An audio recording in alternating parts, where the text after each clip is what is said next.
ರಾಜ್ಯದ ಜಿಲ್ಲಾಸ್ಪತ್ರೆ ಆವರಣದಲ್ಲಿ ಜನೌಷಧಿ ಕೇಂದ್ರ ಮುಚ್ಚುವ ವಿಚಾರವಾಗಿ ಕೋಲಾರದಲ್ಲಿ ಮಾಜಿ ಸಂಸದ ಎಸ್ ಮುನಿಸ್ವಾಮಿ ಪ್ರತಿಕ್ರಿಯೆ ನೀಡಿದ್ದಾರೆ. ಪ್ರಧಾನಿ ಮೋದಿಯವರ ಜನಪ್ರಿಯತೆಯನ್ನ ಸಹಿಸದ ರಾಜ್ಯ ಸರ್ಕಾರದ ಈ ನಡೆ ಖಂಡನೀಯ. ಜನೌಷಧಿ ಕೇಂದ್ರದಿಂದ ಬಡವರಿಗೆ ಬಹಳ ಅನುಕೂಲವಾಗಿತ್ತು. ಕಡಿಮೆ ದರದಲ್ಲಿ ಮಾತ್ರೆ ಔಷಧಿಗಳು ರೋಗಿಗಳಿಗೆ ಸುಲಭವಾಗಿ ಸಿಗುತ್ತವೆ.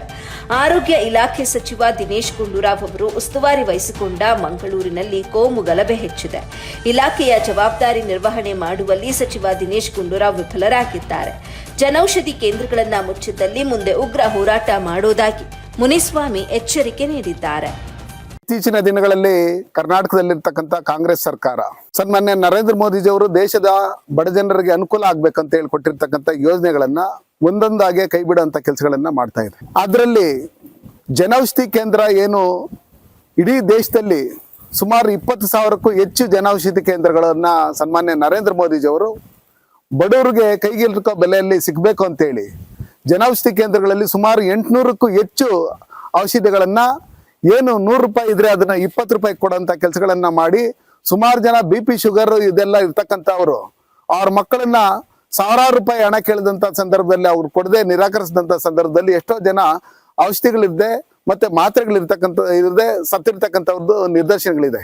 ಇದನ್ನೆಲ್ಲ ನೋಡಿದಂತ ಸನ್ಮಾನ್ಯ ನರೇಂದ್ರ ಮೋದಿಜಿಯವರು ಬಡ ಜನಕ್ಕೂ ಕಡಿಮೆ ಕೈಗೆಟುಕೋ ಬೆಲೆಯಲ್ಲಿ ಔಷಧಿಗಳು ಸಿಕ್ಬೇಕು ಅನ್ನೋ ನಿಟ್ಟಿನಲ್ಲಿ ಎಲ್ಲ ಸರ್ಕಾರಿ ಆಸ್ಪತ್ರೆಗಳಲ್ಲಿ, ತಾಲೂಕು ಆಸ್ಪತ್ರೆಗಳಲ್ಲಿ, ಹೋಬಳಿ ಸರ್ಕಾರಿ ಆಸ್ಪತ್ರೆಗಳಲ್ಲಿ, ಜಿಲ್ಲಾ ಸರ್ಕಾರಿ ಆಸ್ಪತ್ರೆಗಳಲ್ಲಿ ಜನೌಷಧಿ ಕೇಂದ್ರಗಳನ್ನ ತೆರೆದು ಕೋಟ್ಯಾಂತರ ಜನಗಳಿಗೆ ಕೋಟ್ಯಾಂತರ ಬಡವರಿಗೆ ಅನುಕೂಲ ಆಗುವಂತ ರೀತಿಯಲ್ಲಿ ಈ ಕೆಲಸ ಮಾಡ್ತಾ ಇದ್ರು. ಆದ್ರೆ ರಾಜ್ಯದಲ್ಲಿ ಇರ್ತಕ್ಕಂಥ ಸಿದ್ದರಾಮಯ್ಯನವರ ಸರ್ಕಾರ ಸನ್ಮಾನ್ಯ ನರೇಂದ್ರ ಮೋದಿಜಿ ಅವ್ರನ್ನ ನೇರವಾಗಿ ಅವ್ರನ್ನ ಎದುರಿಸಕ್ಕಾಗದೆ ಅವ್ರು ಕೊಟ್ಟಿರ್ತಕ್ಕಂಥ ಯೋಜನೆಗಳು ಮತ್ತೆ ಆ ಜನೌಷಧಿ ಕೇಂದ್ರದ ಹತ್ರ ನರೇಂದ್ರ ಮೋದಿಜಿ ಅವ್ರ ಫೋಟೋ ಇರುತ್ತೆ ಅಂತ ಹೇಳಿ ಅದನ್ನ ತೆಗಿಸ್ಬೇಕು. ಇಡೀ ತಾಲೂಕಲ್ಲಿ ಇರ್ತಕ್ಕಂಥ ಜನ ಎಲ್ಲ ಹೋಗ್ತಾರೆ, ಜಿಲ್ಲೆಯಲ್ಲಿ ಇರ್ತಕ್ಕಂಥ ಜನ ಎಲ್ಲ ಹೋಗ್ತಾರೆ, ಬಡವರೆಲ್ಲ ಹೋಗ್ತಾರೆ. ಆ ಬಡವರೆಲ್ಲ ಹೋಗಿ ಸನ್ಮಾನ್ಯ ನರೇಂದ್ರ ಮೋದಿಜಿ ಅವರ ಅಭಿಮಾನಿಗಳಾಗ್ತಾರೆ ಅಂತ ಹೇಳಿ ತಿಳ್ಕೊಂಡು ಇವತ್ತು ದಿನೇಶ್ ಗುಂಡೂರಾವ್ ಏನು ಅವರು ಮಾಡ್ತಾ ಇರ್ತಕ್ಕಂಥ ಕೆಲಸ ನಾವು ನೋಡ್ತಾ ಇದ್ರೆ ಒಂದ್ ಕಡೆ ಬೆಂಕಿ ಕೆಲಸ ಮಂಗಳೂರಲ್ಲಿ ಮಾಡ್ತಾ ಇದ್ದಾರೆ. ಇಲ್ಲಿ ಬಡವರಿಗೆ ಹೊಟ್ಟೆ ಮೇಲೆ ಹೊಡೆಯಂತ ಕೆಲಸಗಳನ್ನ ಮತ್ತೆ ಸುಮಾರು ಜನ ಬಡ ರೋಗಿಗಳನ್ನ ಅವರು ಸಾಯಂತ ರೀತಿಯಲ್ಲಿ ಮಾಡಂತ ರೀತಿಯಲ್ಲಿ ಕೆಲಸ ಮಾಡ್ತಾ ಇದ್ದಾರೆ. ನಾವು ಸರ್ಕಾರಿ ಶಾಲೆಯಲ್ಲಿ ನಾವು ಮೊದಲೇ ಔಷಧಿ ಇದೆ ನಾವು ಕೊಡ್ತೀರಿ ಅಂತ ಹೇಳ್ತಾ ಇರ್ತಕ್ಕಂಥ ಈ ದಿನೇಶ್ ಗುಂಡೂರಾವ್ ಅವರು, ನಾನು ಅವ್ರಿಗೆ ಚಾಲೆಂಜ್ ಮಾಡ್ತೀನಿ, ನೀವು ಸರ್ಕಾರಿ ಆಸ್ಪತ್ರೆಯಲ್ಲಿ ಕೊಡ್ತಾ ಇರ್ತಕ್ಕಂಥ ಫ್ರೀಯಾಗಿ ಕೊಡ್ತಾ ಇರ್ತಕ್ಕಂಥ ಔಷಧಿಗಳ ಸಂಖ್ಯೆ ಎಷ್ಟು? ಸನ್ಮಾನ್ಯ ನರೇಂದ್ರ ಮೋದಿಜಿ ಅವರು ಕೊಡ್ತಾ ಇರ್ತಕ್ಕಂಥ ಏನು ಕಡಿಮೆ ಬೆಲೆಯಲ್ಲಿ ಕೊಡ್ತಾ ಇರ್ತಕ್ಕಂಥ ಔಷಧಿಗಳ ಸಂಖ್ಯೆ ಏನಿದೆ?